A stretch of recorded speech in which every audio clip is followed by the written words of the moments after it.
Welcome to Not Quite Right. My name's Ed. And I'm Amanda. This is the fourth Daredevil episode for the July 2024 Not Quite Right prize for flash fiction. These are the people who have signed up for a on-air critique of their story, which they submitted for the prize. And the prompts this round were the word prompt, which was table, the action prompt of stealing something, and the anti-prompt of breaking the rule, avoid purple prose. And so the story we'll be talking about today is called Roses Are Red by Vroni Kiefer. So Vroni competed in January and April as well, so she's back for more. She had a critique with us in April. So I'll be reading the story out. But before I do, I just wanted to share part of the brief explanation that Vroni submitted with her story. And she writes, "The effect I hoped to create was that you have to read the story again after the ending, and everything has a different meaning. And if you read it a third time, you might still find more disturbing details in the picture." So just keep that in mind when you hear this story and listen out for some of those little details. Roses Are Red by Vroni Kiefer.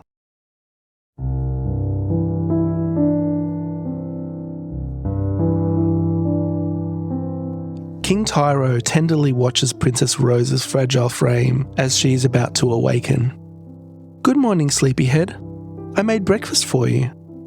"Leave me alone, I'm not hungry." Knowing her moods, the king leniently turns a deaf ear to the unquotable slander coming from her rosy lips and puts the salver on the nightstand. She always says she's not hungry. Surely she fears to lose her slim figure one day, but when he pretends he's not looking, he sees her taking hasty bites. "I want to watch TV." "Of course. So pomp and circumstance it is. The Woody Allen, please." He smiles astutely. "What else would you choose, Rose?" Seeing her on the divan with the sleek red hair flooding over the backrest makes him think of his best surprise for her yet. "You know I would die for you," he had quipped. And as she instantly asked him to do so, she woke up, stunned, to the splendid new colour the next morning. Just as the explorer lays eyes on the hostess, the king touches the princess's hair, ever so gently. Rose jumps and drops her glass of water. "Stop it, I've had enough. I can't wait to leave this shithole and never see you again." "Oh, Princess Rose, you've robbed me of everything. My freedom, my will, and now my dignity. I know my kingdom is small. I am Tyro sans terror, yet I am not a stable boy. Any other king would shower her with his wrath, but he does so with kisses and hot love, her sole punishment being that she must stop watching the entertainment. As they are lying on the floor afterwards, he thinks of the time when he first made her his queen, a moon ago. Have there been others? She asked then, tears in her eyes. Of course there had been, but little did they mean. What counted was this time. What counted was that of all the pretty roses, he had picked her, and her alone. "No, I swear, you are my one and only." Like every time, since the first time, Princess Rose is crying now. "Please, I want to go home, please, please let me go. I swear I won't tell anyone. You said you've never done this before, so maybe we can just forget it? If you blindfold me again and bring me back home, I can't find you anyway." "Alas, your wish is my command, Rose." With his regal hands, he sends her home forthwith. There she lies, bedded under the canopy, her red hair fanned out above her head. Farewell, Princess. Farewell, 7th Purple Rose of Tyro.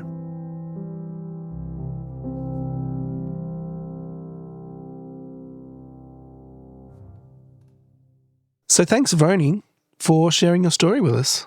Yeah, and I think there's some sort of deeper themes in this story that are touched on, which we'll get into, and I'm excited to get into.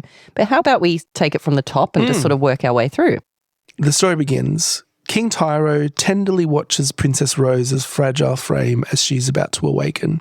And I think this is a pretty good opening line because we talk about naming characters. Mm-hmm. You've named them right there. I get a sense of maybe not where they are, but certain elements of the scene. And she's planting that seed of a king and a princess. And reading this the first time, that's what you assume. On second reading, it has a different meaning. Yeah, and I have to say, Vroni, that I really feel like you achieved what you set out to achieve here. So what you wanted was that people would sort of be set up for something and then get something else. And I did feel that reading this story, so I think that was successfully achieved. Now, from my perspective, this first sentence does have a couple of problems, though, and it's just technical problems in terms of the structure of the sentence. So King Tyro tenderly watches Princess Rose. I struggle with that idea of tenderly watching someone. And this may be, I think Vroni might be a native German speaker, and maybe this is just a difference in English language versus German, that tenderly watching doesn't really make sense to me. That's not how I would describe a way of watching someone. Tenderly is more in that action, right? Like in doing something gently. We also talk about avoiding adverbs generally, and so that's an adverb that sticks out in the first sentence. And generally when you talk about avoiding adverbs, it's replacing them with more meaningful verbs. Yeah, and I think too, just a second part of that, so King Tyro tenderly watches Princess Rose's fragile frame. Now, I get why Vroni's putting fragile frame in there, right, which is to just sort of indicate that something else is going on here. So clearly she's sort of wasting away in this situation. But I'm not sure that the perspective would be that he's watching her fragile frame. King Tyro has her here for a reason, and I don't think he's perceiving her from the perspective of her fragile frame. He would be ogling her, I feel. So that didn't quite land for me as an observation that King Tyro would be having. She's about to wake up. He's like creepily staring at her. I don't think that it's her fragile frame that's drawing his focus. I think it's her beauty or her perfection or something like that. You're also pointing to something about the perspective in this story, because there are moments where it seems to shift into a different perspective, but we'll get to those as well. So the second paragraph starts with, "Good morning, sleepyhead. I made breakfast for you. Leave me alone. I'm not hungry." Knowing her moods, the king leniently turns a deaf ear to the unquotable slander coming from her rosy lips and puts the salver on the nightstand.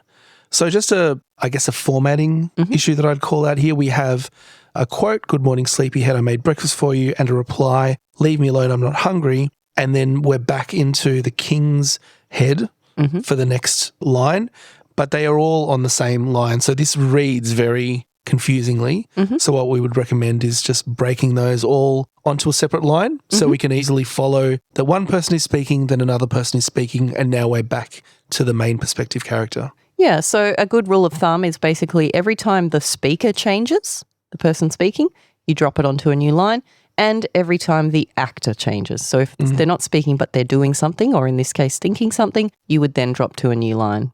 And then just in that following sentence, the "knowing her moods, the king leniently turns a deaf ear to the unquotable slander." A couple of those words don't quite fit in the sentence for me, like leniently turns a deaf ear is a little bit out of place, as is unquotable slander. I can see that Vroni very much was trying to lean into that purple prose thing here, and I don't have an issue with that because this guy does have this kind of complex, like where he believes he's the king, and so that really fits that character. What I think is probably more of the issue is that some of these words don't quite mean what Vroni's suggesting they mean.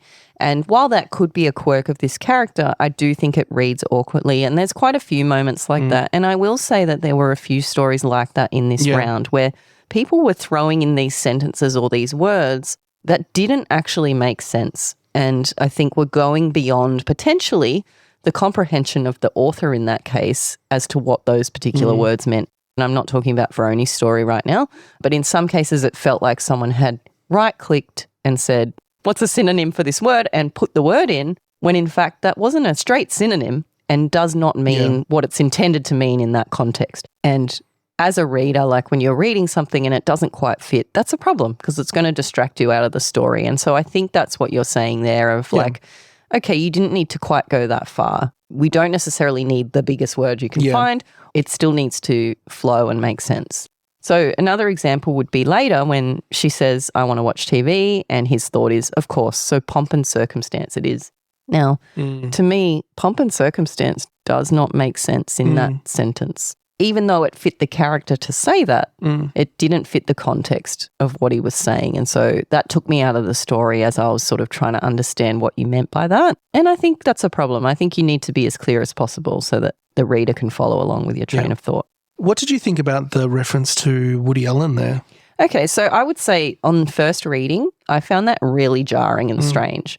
And I think a big part of that issue is that for me, like maybe just in terms of my demographic, I pretty much feel like Woody Allen is synonymous with creep, right? And so I wasn't sure why she would request a Woody Allen movie. That was the question. Yeah, it just felt really not fitting of what had come prior to that. And we know later, we find out later she's been kidnapped basically and held against her will. So why is she demanding a Woody Allen movie? Now, subsequently, I Googled and found out that Woody Allen has a movie called The Purple Rose of Cairo. Oh, yeah.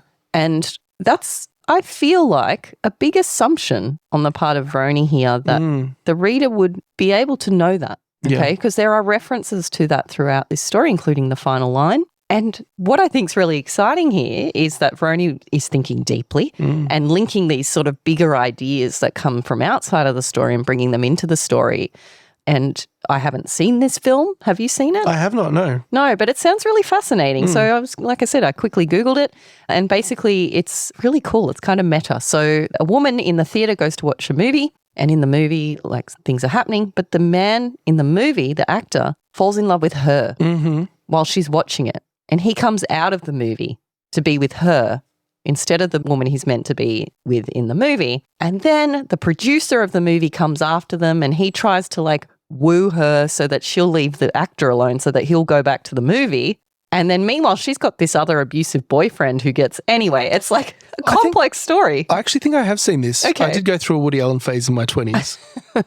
So it sounds like a fascinating movie. I actually now want to go and see it. It sounds really interesting. But there's a lot of layers of subtext there that I'm sure Vroni is bringing into this story that aren't there for a reader who isn't familiar with this film and doesn't get that link to Woody Allen. And nevertheless, I'm not even sure, again, still why she would be demanding to watch this movie while she's kidnapped. Yeah, it's a nice reference, but it's not necessarily in keeping with the character or the scene. Yeah, so not in keeping with the character and what the character would be demanding in that moment, but also not delivering as a high concept to the reader who's not necessarily following along with that. Now, I say that for someone who has seen the film, that might be paid off really heavily in this story and they might really deeply engage with this story and love it. But I think you do need to be careful to take all the readers along with you so that we can all enjoy that experience. And so a little bit of explanation there is warranted, I think. Yeah, and so the next line is, he smiles astutely. What else would you choose, Rose? So again, there is that adverb. He smiles astutely.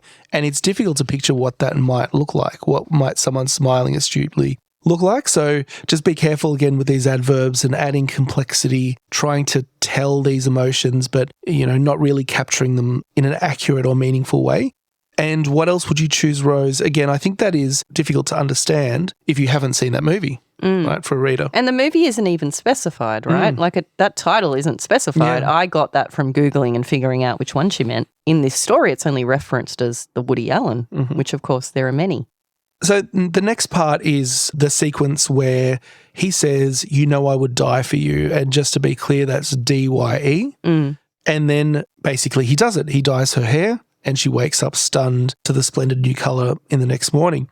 And I actually liked the idea of this sequence. I liked the little pun. At this point in the story, we don't really know who the characters are and what situation they're really in. So you read this as kind of a romantic thing, potentially, as a little anecdote from their relationship. But there are these details that stick out. Like, why would he dye her hair how could he dye her hair without her knowing? And then she wakes up stunned. Like, wouldn't she have had something to do with it? So I think that's actually kind of a clever clue. Yeah, I think, I would die for you, he had quipped. And as she instantly asked him to do so. Yeah. When you read that the second time, she asked him to die, right? Because she hates him. And that's funny. Like, that is good. I think it's difficult sometimes when you're dropping these clues and then to pay them off. It's like, which are you valuing? The clarity in the beginning or the payoff of reading it the second time? And clearly Vroni is valuing the payoff as you read it the second time. So in all honesty, the first time you read that, it is confusing, right? You're sort of trying to understand, what does that mean? Why is he dyeing her hair? All of those questions for you as a reader But it was her intention to do that to us, right? So I think that she achieved that. Yeah, and to expand on that idea, the next sequence is the king touching her hair and causing her to drop her glass of water. She shouts, "I've had enough, I can't wait to leave this shithole." So at this point, you're very confused about what is the nature of this relationship. Yeah, and you're sensing that something is not right. By this point, it's very evident that something's going on here. And I think when she's like, "I can't wait to leave this shithole," that big shift in tone, like we're going from this purple prose to "I can't wait to leave this shithole," that's where the brakes screech and you go, hang on, something's not what I expected here. And you're trying to figure out what it could be. So then the next couple of paragraphs, we get a bit of a shift in perspective, really, don't we? We go from this third person, I guess, to a first person. "Oh, Princess Rose, you've robbed me of everything, my freedom, my will, and now my dignity. I know my kingdom is small. I am Tyro sans terror, yet I'm not a stable boy." So we kind of go into his head for a moment, and then we take a little step out. Yeah, like that line, "Oh, Princess Rose." I think normally you would sort of express that in italics or something to show an internal thought. But even so, as you've indicated, it is a shift in perspective that's distracting. It's not a major one, but it's enough to take the reader out of the story for a second there. I do like, though, another little joke, I guess, for those reading it the second time. You know, "I am Tyro sans terror, yet I am not a stable boy." You know, he's a king. I'm not a stable boy, right? But I am not a stable boy. I am unstable. I think that's great. And that's definitely one of those little jokes that gets paid off when you read it again. Yeah, a nice pun. And then, of course, it goes from there into her asking, "Have there been others?" She asked with tears in her eyes, which, you know, in that first reading, what we're setting up is she's jealous, right? Have there been others? She feels like crying because she's jealous. We see later, and almost immediately, in fact, that she's worried that other women have been put through what she's going through right now. And so that's where that exchange gets a second meaning the second time around. Yeah, and in the next paragraph, when she restates that, basically saying, "Well, you can just let me go and we'll all forget about this and it'll all be fine." This is where I guess the story starts to come into focus as the reader, and you figure out what's going on. But this is a risk, and it's something we spoke about on the long list episode, hiding things from your reader. And this story treads that line quite finely. Yeah, I mean, basically Vroni set out to do what she did. And so I think therefore tick, successful, you did what you wanted to do. Now, we can only give you our experience as readers. And I suppose the truth is that as a reader, it's less satisfying if you don't get to go on the journey. It feels satisfying as an author to sort of lure us into a trap and then have us go, "Oh, aha, you know, we fell for it." That can be fun. Like you've played a little joke on us, and we do see the comedy in that second reading. But as a reader, that first reading experience, we're just left mystified the entire time, right up until that very end. It's therefore not that satisfying. You know, it feels like we're just confused. We're just sort of trying to understand, and we're working hard and we're not getting anywhere. And then we get to the end and we feel cheated because we've worked so hard to try and understand something that was being misrepresented to us. I think it's difficult. I think in flash fiction competitions, it is very difficult to pull off a twist because you've got so little time. So the twists end up becoming kind of surface level because you don't have like a whole novel to build it up, for example. It's challenging when we read a lot of these stories to have a unique twist. I feel like this was a unique twist and I certainly didn't see it coming. But at the same time, I don't think that necessarily makes it a satisfying reading experience for us. I actually wonder how this would read as a story where we know from the outset that King Tyro has a very different perspective on life to what is reality. I think that could have been really interesting to read as well and not need the twist because we're in on it. We're in on the joke, you know, and he's the one who's misguided. Yeah. Basically, you did what you wanted to do, so that's well done in that regard, but it's a question. So then finally the story concludes with King Tyro granting her wish and told in flowery language and not explicitly stating it, but he sends her home, he kills her, and we find out in the final line that she's the seventh Purple Rose. I like that as an ending. I think that works well as an ending. I thought that was quite clever to make her the Purple Rose, obviously because she's been asphyxiated right at the end. So a bit of a dark twist, but I think that works as an ending, and I thought that was quite a satisfying ending. Yeah. So the title of this story is Roses Are Red. And I'm not sure that's the best choice for a title here. Perhaps the Purple Rose or the Purple Rose of Tyro or something along those lines might have been a more, I don't know, unique at least and memorable title that would have recalled some of this stuff. So just coming back to that Woody Allen reference, so the film is called The Purple Rose of Cairo. So that's a very evident link to that there. So for Vroni, this is clearly a film that, has had an impact on her, and she's taken something away from that, which has been, I guess, fed into this story. I'm not clear on what that could be and what that means for this character and what it means for the woman who was demanding to watch the Woody Allen. I mean, I guess maybe she was fantasizing about escaping her reality by jumping out of it. I'm not sure. It's a great reference, but it's a difficult one to make so central in your story that it requires like a very specific understanding on the part of the reader. Yeah, because it's not pop culture, that you would expect people to know. Like if you make a reference to Michael Jackson or you make a reference to the film Titanic or something like that, those are sort of references that you can kind of rely on most people getting. And I don't know if this is a film that's better known where you're from, but for me, that's quite an obscure reference. And it does require a level of understanding that I don't have to fully appreciate this story. So I guess overall, I would say that this story reads to me like a really fun experience for the author in writing it. So I feel like you had fun playing with that idea of this Woody Allen film and certainly in tricking us and leading us down the garden path in terms of what we were expecting and what we were delivered. And so I hope that you did have fun writing it. It certainly worked, what you were going for. I think in a competition, if you want to do well in a competition, then it does pay to think about the reader's experience over and above maybe your experience as an author.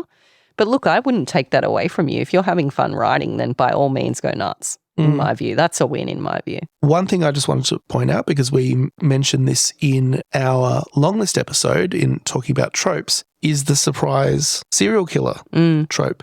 And that exists well and truly in this story.